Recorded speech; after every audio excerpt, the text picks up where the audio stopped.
Group 2 mains పరీక్షా తేదీలు ఏ తేదీలలో కన్ఫర్మ్ అయ్యేటట్టుగా ఉన్నాయి? 1. 2. This is very crucial and high time. 2024లో మీ లైఫ్లో గ్రూప్ 2 చివరి అటెంప్ట్ కావాలంటే ఈ వ్యూహము, ఈ వనరులు, ఈ టిప్స్ గట్టిగా ఫాలో అవ్వాల్సిందే. రైట్, వెల్కమ్ టు వన్ అడ్డా. మిత్రులారా, గ్రూప్ 2 ఎగ్జామినేషన్కి సంబంధించి మనం ఒక క్లారిటీ తీసుకునేటువంటి ప్రయత్నం చేద్దాం. మెయిన్స్ ఎగ్జామ్స్ ఎప్పుడో తెలిస్తే మనకు ప్లానింగు అవన్నీ చేయవచ్చని అందరూ అంటున్నారు. సో జనరల్గా మెయిన్స్ ఎగ్జామ్ మనం అభ్యర్థులు అడిగినది ఒక 2 మాసాలు అడిగారు, అంటే కొందరు 3 మాసాలు కూడా అడిగారు. కానీ వస్తున్న సమాచారం ఏంటి అంటే civil service exam mains complete అయిన తర్వాత పెట్టాలా, లేదా దానికంటే ఒక నెల ముందా? ఒక నెల ముందు పెట్టాలంటే మనం 2 అర్లీ అవుతాం. కాబట్టి సివిల్ సర్వీస్ మెయిన్స్ ఎగ్జామ్ అయిన తర్వాత గ్రూప్ 2 మెయిన్స్ ఉండేటువంటి అవకాశం ఉందని ఇప్పుడున్నటువంటి సమాచారం. ఇది ఒక యాంగిల్. రెండో కోణం ఏంటంటే గ్రూప్ 2 మెయిన్స్కి సంబంధించి సివిల్ సర్వీస్తో సంబంధం లేకుండా మనం నవంబర్ 3rd వీక్లో పెడితే ఎలా ఉంటుంది అనేటువంటి ఆలోచన కూడా కొందరిలో ఉంది. అంటే కొందరిలో అంటే ఏపీపీఎస్సీలో. సో ఈ అంశం పట్ల కూడా చర్చ ఎక్కువగా జరుగుతుంది. సో మీరు అర్థం చేసుకోవాల్సింది జూలై, ఆగస్ట్, సెప్టెంబర్, అక్టోబర్ ఈ 4 మాసాలకు మీ ప్లానింగ్ ఉండాలి. అందులో ఒక మాసం అక్టోబర్ తీసేయండి. ఇక జూలై, ఆగస్ట్, సెప్టెంబర్ ఈ 3 మాసాలకు మీరు ప్లాన్ చేసుకోండి. అక్టోబర్లో మనం ఇంకా మరిన్ని కొత్త ప్లాన్స్ చేసుకోవడానికి అవకాశం ఉంటుంది. సో రైట్, నెక్స్ట్ ఇంకా వీడియోలోకి వెళ్దాం. సో ఏమిటి మన గ్రూప్ 2 మన లైఫ్లో పూర్తి టార్గెట్ కంప్లీట్ అయిపోవాలి 2024. మరి ఇక నేను రాయను, ఇది లైఫ్ టైం ఆపర్చునిటీ, నాకు ఇంక జీవితంలో మళ్ళీ రాసే ఉద్దేశం లేదబ్బా, నాకు ఏంటి ఎన్నిసార్లు పుస్తకాలు చదువుతాను ఇంకెప్పుడు అనేది ఈ సమస్య అటు ఫ్రెషర్స్కి వస్తుంది, ఇటు సీనియర్స్కి వస్తుంది, హౌస్ వైఫ్స్కి వస్తుంది, ఇతర ఉద్యోగులకు కూడా వస్తుంది. అయినా నేను ఒక్క మాట నేను చెప్తాను చూడండి.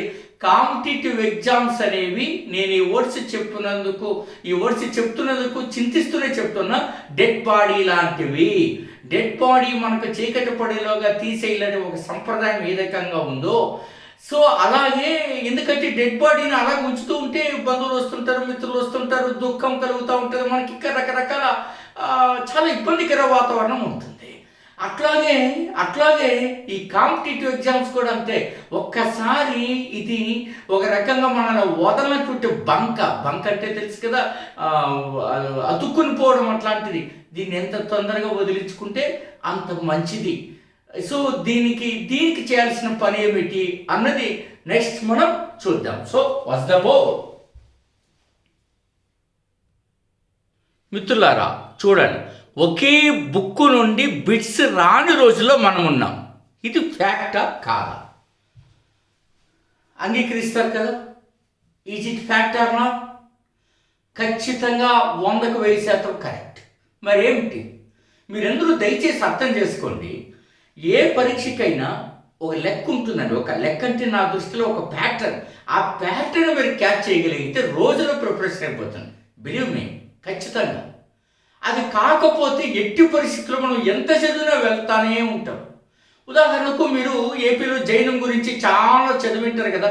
పర్యూషణ ఉత్సవాన్ని నిర్వహించిన శాతవాహన రాజు ఎవరు? ఇది జైనానికి దీనికి లింక్. మనం అనేక సార్లు చదువుతూనే ఉంటాం, ఎన్నో సిద్ధాంతాలు చదువుతూ ఉంటాం. కానీ చాలా ఆసక్తికరం. మీరు లాస్ట్ టైం ఒకటి గమనించారా? కొండాచార్యుడు అందరికీ తెలిసిన ఫిగర్ కదా, ఈ గుంటడు అంటే నేను సరదాగా అంటుంటానులేండి, ఈ జైనాచార్యుడే. మరి ఈ కుర్రోడు, ఈ పండితుడు, ఈ పండిత శ్రేష్ఠుడు, ఈ యొక్క సరస్వతి దురంధరుడు మరి రాసిన 24 గ్రంథాలు రాస్తే మన వాళ్ళందరూ సమయసారం, ఆయనసారం, మూలసారం, ఏదో పంచాశకాయసారం ఇట్లంతా చదువుకుని వెళ్ళారు. వాడేవాడికనే తెలుసా? దశభక్తి అనే గ్రంథాన్ని ఎవరు రాశారు అన్నాడు. అది ఇతనే. మీరు ఏమిటి అర్థం చేసుకుంటారు వీటి నుంచి? సంప్రదాయ ఆలోచనల నుంచి బయట రావండి. ఈ ఎప్పుడైతే ఈ కన్వెన్షనల్ ఐడియా ఉందో దాని నుంచి బయటకు రావాలి. నేను అదే ఫస్ట్ నుంచి చెప్తున్నా. ఈ రాష్ట్రంలో 730 వీడియోలు వ్యూహం కోసమే చేశారు. మీరేమో దాన్ని కొందరు ఏం చూద్దాంలే అనుకుంటారు. కొందరు చూడకపోతే ఎవరు నష్టపోతారండి? అభ్యర్థులు నష్టపోతారు. ఎవరు చూడరు వాళ్ళు నష్టపోతారు. తప్పేముంది? 10 నిమిషాలు ఉచితంగా చూడడానికి కోర్సు గురించి చెప్తాము అనుకోండి. నచ్చితే జాయిన్ అవుతే, లేకపోతే లేదు. అది కూడా ఒక అవకాశమే కదా. మంచి కోర్సు దొరకడం ఈవేళ రేపు ఎవడు ఏ బుక్కు లేదు, ఎవరో ఒకరి చోట ఆధారపడే కదా ప్రిపేర్ అవుతున్నారు. ఆ సెల్ఫ్ స్టడీ చేసేవాడు కూడా బయట పుస్తకాలు కొనాల్సిందే కదా. మరి ఇంకేమి? ఇది మన థాట్ మార్చుకోవాలి. అది మార్చుకుంటే సక్సెస్ అవుతాం.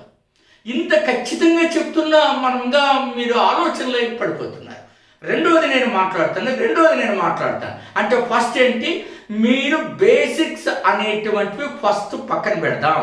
ఫస్ట్ దాన్ని కొంచెం అడ్వాన్స్గా చదవండి. బేసిక్స్ సెప్టెంబర్లో చదువుదాం, వదిలేయద్దు, చదువుదాము. అవి ఏంటి మరి తర్వాత చూద్దాం. ఏంటి ఇప్పుడు దాంతో పని? సో కాబట్టి ఫస్ట్ మనం అర్థం చేసుకోవాల్సింది ఇది. బేసిక్స్ అంటే ఏంటి లేదు. అందులో శాతవాహన రాజుడు, తొలిరాజుడు, చివరాజుడు, గొప్పవాడు, కాకతీయుడు, ఈ బ్రీదేవుడు, ఆ బ్రీదేవుడు, ఏంటి గోలే బాల సరస్వతి ఎక్కడ విద్యాధికారిగా పనిచేశాడు, 2 రోజుల్లో గొప్పవాడు, 2 రోజులు ఏ చెరువు తెచ్చింది, ఇదే సొల్లు. I'm not interested this kind of సొల్లు. దెన్ ఏంటి గోపాల్ రెడ్డి నీ ఇంట్రెస్ట్? ఎస్, అదే రకంగా మీరు పాలిటీలో చాలా కుమ్మేస్తూనే ఉంటారు కదా. పాలిటీలో కూడా నేను ఒక మాట చెప్తానండి. ఏ యొక్క రాజ్యాంగ కమిటీల్లోనూ సభ్యుడు కాదు, కానీ అతను రాజ్యాంగ సభ్యుడు. అతను బాగా ప్రముఖమైనటువంటి యొక్క వ్యవహార నిపుణుడు. ఎవరు అతను? ఇట్లా అడుగుతా ఉన్నాడు బిట్లు మనం చూస్తున్నాం. ఇదే స్టేట్మెంట్స్లో మనకు కనపడుతుంది. మనం ఎందుకు ఆలోచన చేయం? ఆలోచన ఖచ్చితంగా చేయాలా? ఖచ్చితంగా చేస్తేనే మనకి చాలా ఇంపార్టెంట్. భారతదేశంలో సామ్యవాదానికి నెహ్రూ ఒక నిర్వచనం ఇచ్చాడు. సో అదే రకంగా ఇతరమైనటువంటి వారు ఒక నిర్వచనాలు ఇచ్చారు, అనేకమైన నిర్వచనాలు ఇచ్చారు. కానీ సుప్రీంకోర్టు ఇచ్చినటువంటి ఒక తీర్పు సామ్యవాద కేసుగా చాలా ప్రసిద్ధిగాంచింది. Which is that? Please identify. ఇలాంటివి స్టేట్మెంట్స్ ఇచ్చారు కదా. మీరు రిజర్వేషన్గా భారతరత్న, పద్మవిభూషణ్, పద్మశ్రీ ఈ యొక్క పురస్కారాల గురించి చాలాసార్లు చర్చించారు. కానీ ఇవి బిరుదులు కావు. ఇవి రాజ్యాంగబద్ధ పురస్కారాలని సుప్రీంకోర్టు ఏ కేసులో తీర్పిచ్చింది? బాలాజీ రాఘవన్ కేసు. అది మన అడిగేసారు కదా. గ్రూప్ 1 ప్రిలిమినరీలో ఒక స్టేట్మెంట్లో ఒక క్వశ్చన్, అది ఒక భాగం. అంటే 4 అంశాలు కలిసి ఒక క్వశ్చన్ వస్తుంది. ఇందులో ఇంతకంటే ఏంటి? ఆ 4 అంశాలు ఏమి చదివితే ఈ 4 అంశాలు ఎలా వస్తాయి? ఇంత దృఢంగా చదవాలి. నేను హ్యాండ్స్ ఎట్లా ఫోల్డ్ చేస్తాను అట్లా దృఢంగా. ఏదో మనకు నచ్చింది ఒక బుక్ చదువుకుంటూ వచ్చేస్తామంటే కుదరదు. అట్లా కుదరదు. మనం చాలా ఆసక్తికరంగా చూడాలి. ఇవేళ frontier technologies, emerging frontier technologies in science and technology అడిగాయి. ఏంటి emerging frontier technologies? Internet of థింగ్సా, మెటావర్సా, ఆర్టిఫిషియల్ ఇంటెలిజెన్సా, బిగ్ డేటానా, బిగ్ సైన్సా, బిగ్ అనలిటిక్సా, బ్లాక్ చైన్ టెక్నాలజీనా, ఏమిటి? ఇన్ని చాలా ఖచ్చితంగా మనం చదవాల్సిన అవసరం ఉంటుంది. మీరు వీటిని ఐడెంటిఫై చేస్తే చాలా ఇంపార్టెంట్. మనకి యునెస్కో బయోస్ఫియర్ రిజర్వ్ ఒక మ్యాన్ బయోస్ఫియర్ రిజర్వ్ ప్రోగ్రామ్ ఇచ్చారు కదా, మ్యాన్ అండ్ బయోస్ఫియర్ ప్రోగ్రామ్ అని. అందులో మనకు 12 చైర్లు ఉన్నాయి కదా. 12లో లేనిది ఏదైనా అడిగాడు అనుకుంటాడు. ఈ ఐడియా వస్తుందని నేను 5 ఏళ్ళ నుంచి చెప్పిన మనం పెట్టాడు కదా. అది మన పుస్తకంలో కూడా మనం మీరు చూసి. సో కాబట్టి అందుకని ఒకే పుస్తకం నుండి రావని చెప్పే నేను 80 మూల గ్రంథాలను తీసుకుని 5 సంవత్సరాల నిరంతర కృషి చేసి 25 సంవత్సరాల అనుభవంతో ఎవరు ఎప్పుడు ఎక్కడైనా పరిశీలించవచ్చో ఆ దమ్ము బిట్టి ఎక్కడ పడుతుంది అన్నది. ఇవి మీకు చాలాసార్లు పుస్తకాలు చూపించాను. సో పదే చూస్తున్నారు, విసుగు చెందద్దని అనేకంగా మనం తయారు చేసి ఉన్నాము. 25 పుస్తకాల నుంచి వచ్చినటువంటి అందులో సాంఘిక చరిత్ర, పాలిటీని ఇంత పకడ్బందీగా అర్థమయ్యే విధంగా, బిట్లు వచ్చే విధంగా పాలిటీ రాజ్యాంగ భాషను పరిచయం చేస్తూ సామాన్యుడికి కూడా అర్థమయ్యే విధంగా 15 రోజులను తయారు చేయబడిన అద్భుతమైనటువంటి యొక్క పుస్తకం. అలాగే సైన్స్ అండ్ టెక్నాలజీ అందరికీ చాలా దడ గుండె కాపురం, అట్లాంటి దాన్ని కూడా సెట్ చేసాం. ఎకానమీ ఇప్పుడు బడ్జెట్లు, సర్వేలు, నూతన అంశాలను చేరుస్తున్నాం. అది కూడా అందుబాటులోకి వస్తుంది. ఇది ఇవి నేను అభ్యర్థులకు ఇంత కృషి చేసి చేయడం ఎప్పుడైనా గమనించారా? మీకు ఎవరైనా సరే కొన్ని అన్నీ ఒక చోటికి చేర్చి మాకు పాఠం చెప్తే బాగుండు, లేకపోతే ఒక పుస్తకం ఇస్తే బాగుండు, ఒక టెస్ట్ సిరీస్ పెడితే బాగుండు, ఒక గైడెన్స్ ఇస్తే బాగుండని ఇవన్నిటిని నెరవేర్చి ఆచరించి చూపాము. That's all. కాస్త కుడి ఎడంగా చెప్పిన మాటను పూర్తి చేయడం అనేది మనం ఎప్పుడు చేస్తున్నాం. And one more important point ఇస్తే యాప్లో Shri Meghanath think tank app download చేయండి. నేను చెప్తాను. చేసిన తర్వాత మీరు ఎన్రోల్ అవుతారు కదా. ఎన్రోల్ అయిన వెంటనే ఏపీఎస్టీ గ్రాండ్ టెస్ట్ పెట్టాం. రాయండి. మీరు ఎన్ని పుస్తకాలు చదివారో టెస్ట్ చేయండి. ఒక్కటంటే ఒక్క బిట్టు సైడ్ పోతే నన్ను మీకు నచ్చిన బూతులతో తిట్టచ్చు. అర్థమవుతుందా? ఒక్క బిట్టు. ఏపీఎస్సీ ప్రొఫెసర్స్ కూడా అట్లా ఇవ్వలేదు. అంత నీట్గా, అంత పద్ధతిగా బుర్ర పెట్టి ఆలోచన చేసేటట్టుగా ఇచ్చారు. మళ్ళీ గాల్లో దీపంలాగా, అల్లావుద్దీన్ దీపంలాగా పనికిమాలిన బిట్లు కాదు. వాట్సాప్ యూనివర్సిటీలో వస్తున్నటువంటి బిట్స్ కదా. I'm not interested those kind of practices. So first of all and one important point is they. నేను ఇంకా మిత్రులారా మరొక విశేషణ కూడా నేను చెప్పదలుచుకున్నా.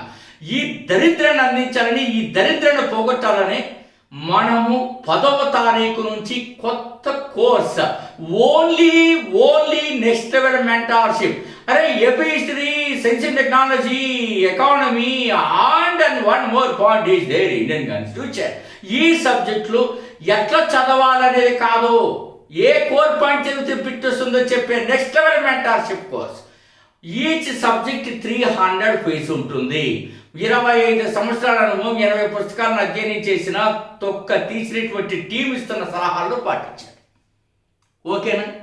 సో దాన్ని 10వ తారీఖు నుంచి స్టార్ట్ అవుతుంది. ఎన్రోల్ చేసుకోండి. దాన్ని మరొక వీడియో దానిపైన చేస్తారు. ఇప్పుడు సార్ చెప్పమన్నారు, చెప్తున్నా. మరొక వీడియోలో వస్తుంది. దాని వివరాలు మీరు తెలుసుకుందాం. అవి కాకుండా టెస్ట్ సిరీస్. మీరు టెస్ట్ సిరీస్ అంటే ఏమనుకుంటున్నారంటే, మీరు చదివేసిన తర్వాత చేస్తాం. ఏంటి మీరు చేసేది? చదివేసిన తర్వాత టెస్ట్ సిరీస్ అనేది మీరు టెస్ట్ చేసుకోవడానికి కాదు. ఆ పదం కూడా మార్చేస్తే మంచిది. అందుకే దాన్ని ఏదో కొత్త పదం పెడదాం అనుకుంటున్నాం. టెస్ట్ అనేది ఎందుకు నీకు ముందుగానే ఇంకా నేను ముందుగా చెప్పాలనుకుంటే, మీరు ప్రిపరేషన్కి వెళ్ళకముందు ఒక క్వశ్చన్ పేపర్ చేయాలి. అప్పుడు మనకు తెలుస్తుంది, ఓహో పలానా చాప్టర్ ఇట్లా బిట్ అడుగుతున్నాడు, పలానా రాజు పైన ఎలాగ అడుగుతున్నాడు, పలానా పార్లమెంట్ పైన లేదా స్పీకర్ పైన, గవర్నర్ పైన ఇట్లా బిట్లు వస్తూ ఉన్నాయి, పలానా యొక్క టెక్నాలజీ మిషన్ పైన ఇలా బిట్లు వస్తున్నాయి, పలానా ద్రవ్యాలపై ఇలా అనేది నీకు ఐడెంటిఫై అవుతుంది. అయిన తర్వాత ఆ థింకింగ్ ఆ ప్యాటర్న్లో ఆలోచన చేయడం మొదలు పెడతాం. మనకి ఇలా గబోలని ఇట్లా ప్రాక్టీస్ ఎందుకు చేస్తామండి? ఆ చెయ్యాల వెళ్ళాలా, విసిరేది ఎంత దూరం వెళ్తుందో నీకు ఐడియా రావాలా, అలవాటు అయిపోవాలి. నేరుగా వెళ్ళే ఉన్నా విశ్రమని చూద్దాం, ఏ విసిరుతాడో చూస్తాను. అది అందుకని ఈ తప్పుడు ఆలోచన, తప్పుడు అవగాహన దయచేసి వదిలిపెట్టండి. ఏం తిట్టుకోద్దండి. ఏముంది, మీకు నచ్చితే చూడండి, లేకపోతే లేదు. తిట్టేది ఇంకా పోయేది. అవునా? అంటే మనుషులు ఏమైనా తిట్టుకుంటారేమో చెప్తాడు ముందుగుండాలి. అట్లేమో అనుకోబాకండి. ఆ ఆలోచన అనవసరం. టెస్ట్ రాయడానికి ఏంటి మీకు భయం? ఏమిటి మీకు నేరుగా రాసేస్తారా? అది సాధ్యం అట్లా? ఇది ముందుగానే రాస్తే ఏమిటి మీకు తెలుస్తుంది కదా. ఓకే, ఆప్షన్స్ మధ్య ఇంకొకటి కూడా నేను ఖచ్చితంగా చెప్తున్నా. బిట్టి ఎవడో ఏదో ఒకటి రాసేస్తాడు. బిట్టి నిన్నేమీ చేయదు. 4 ఆప్షన్స్ ఏవైతే ఉంటాయో అదే నిన్ను సర్వనాశనం చేసేస్తుంది. ఆ 4 ఆప్షన్స్ మధ్య ఉన్న దగ్గర సంబంధాన్ని నువ్వు అర్థం చేసుకోవాలంటే నీకు సబ్జెక్టు పైన కమాండ్ ఉండాలా, గ్రిప్ ఉండాలా, దానిపైన పట్టు ఉండాలా, దమ్ము ఉండాలా. అప్పుడు నువ్వు అది చేయగలుగుతావు. అదే ఈ టెస్ట్ సిరీస్ నేర్పిస్తుంది శ్రీ మేఘనాథ్ థింక్ ట్యాంక్ యాప్లో. సో ఇది నేను మీకు ప్రత్యేకంగా చెప్తున్నా. ఎక్కడ వీ నెవర్ కాపీడ్ ఎందుకు 3 సార్లు అన్నానంటే, మీరు ఎప్పుడైనా ఎక్కడైనా చెక్ చేయవచ్చు. అది ఈ బుర్రలో నుంచే వచ్చే ఆ బిట్ రూపంలో వస్తుంది. ఏదో బుక్ తీసుకోవడం, డీటీ ఆపరేటర్కి ఇచ్చి కొట్టేరు అనేది ఉండదు. అందుకే మన యాప్ బిట్లు వేరేగా ఉంటాయి. అది ఏపీఎస్సీ లాగా ఉంటాయి. మీరు ఏపీఎస్సీ బిట్లను బయట పుస్తకాల్లో బిట్లు ఒకలాగా ఉన్నాయా? లేవు కదా. మరి ఎందుకు మీకు అంత ఆసక్తి? నెలడం, బుక్ కొనేయడం, చదవడం. ఏదో అందులోనూ మనకి బిట్టు రావని తెలిసినది ఏదో ఆసక్తి. ఏంటిది? ఇది మనం ఆలోచన చేసుకోవాలి కదా. అందుకని నేను ఖచ్చితంగా ధైర్యంగా చెప్పగలను. అందరికీ 5 వస్తే నేను 10 తెప్పించగలను. ఇంకా మీరేమన్నా అతిగా ఆలోచన చేసి వచ్చిన బిట్లు కూడా రాయకుండా వచ్చేస్తే దాన్ని ఎవరేం చేస్తారండి? ఎవరేం చేయలేరు కదా. పంతులు గారి బాధ్యత పెళ్లి చేయడం వరకే. కాబట్టి మనం ఖచ్చితంగా ఆలోచన చేసుకోవాలి. ఇప్పుడు మీకు ఒక 150 పేపర్లో 80 బిట్లు వచ్చాయనుకున్నాం. 80 టాప్ మార్కులు పేపర్ కఠినంగా ఉంది, 80 బిట్లోకి వచ్చాయి. కానీ అది చూడగానే అమ్మో 80కి పోస్ట్ అది కదా, కనీసం 120 రావాలా అని చెప్పి మొత్తం చుట్టేస్తాం. 35 40 వచ్చాయి, ఇంకా వెళ్ళిపోతాం. అవతలాడేమో జాగ్రత్తగా 90 చేసుకొని ఒక 60 70 తెచ్చుకుంటాడు, వాడికి పోస్ట్ వచ్చేస్తాడు. మీకు ఎగ్జామ్ హాల్లోకి వెళ్ళగానే నిజంగా తల తిరిగినట్టు అయిపోతుంది అనుకుంటా. ఆ తల తిరగడం పోవాలంటే ఈ ముందు టెస్ట్ ప్రాక్టీస్ చేయి. మీకు నచ్చిన చోట చేయండి. నేను శ్రీ మేఘనలో చేయాలని చెప్పట్టు చేయి. నేను నా ఫీచర్స్ చెప్తున్నా, ఇట్లా ఉంటుంది, ఇంత దమ్ముగా ఉంటాను, దాన్ని బట్టి నువ్వు జాయిన్ అవ్వతే తప్ప కానీ టెస్ట్ చేయడం మాత్రం మానేయకు. ఇది నేను చెప్తున్నాను. సో ఇది సింగిల్ టోటల్ కోర్స్ మీకు అందుబాటులో ఉంది, సింగిల్ సబ్జెక్టులు అందుబాటులో ఉన్నాయి. 15 రోజులు ఏ సబ్జెక్టుని దమ్ముగా చదివించగలరు మీరు, ఏదైనా సరే, ఎక్కడెక్కడ అర్థమవుతుందా? 12 గంటల సమైకాంధ్రుతంలో నిర్మిరాయంగా బహిరంగ ఉపన్యాసం చెప్పినటువంటి వ్యక్తిని 12 గంటలు ఈ దేశంలో ఎవరిపైన రికార్డు లేదు, డాక్టర్ గోపాల్ రెడ్డి పైన ఉన్నది. 12 గంటలు విజయనగరం ఆర్టీసీ బస్టాండ్ వేదికగా 144 ప్రజా సంఘాల మధ్యలో నిలబడి దమ్ముగా చెప్పినటువంటి చరిత్ర. ఇది ఎందుకు చెప్తున్నానంటే చేసింది చెప్తే కదా తెలిసేది, అయితే ఎవరు గోపాల్ రెడ్డి ఎవరు ఏంటి అనుకునే ప్రమాదం కూడా ఉంది కదా. పిల్లనాయనలో పాఠాలు చెప్పేస్తున్నారు కదా. కాబట్టి దయచేసి ఆలోచన చేయండి. ప్లీజ్ కమ్ విత్, మీకు నచ్చిన కోర్సులో నచ్చినట్టుగా జాయిన్ అవ్వండి. ఏ కోర్సు మీకు దాంట్లో మీకు వెనుకబడి ఉన్నారో ఆ కోర్సులో జాయిన్ అవ్వండి. ఫుల్ కోర్స్ అయితే పర్ఫెక్ట్గా చేయించగలను.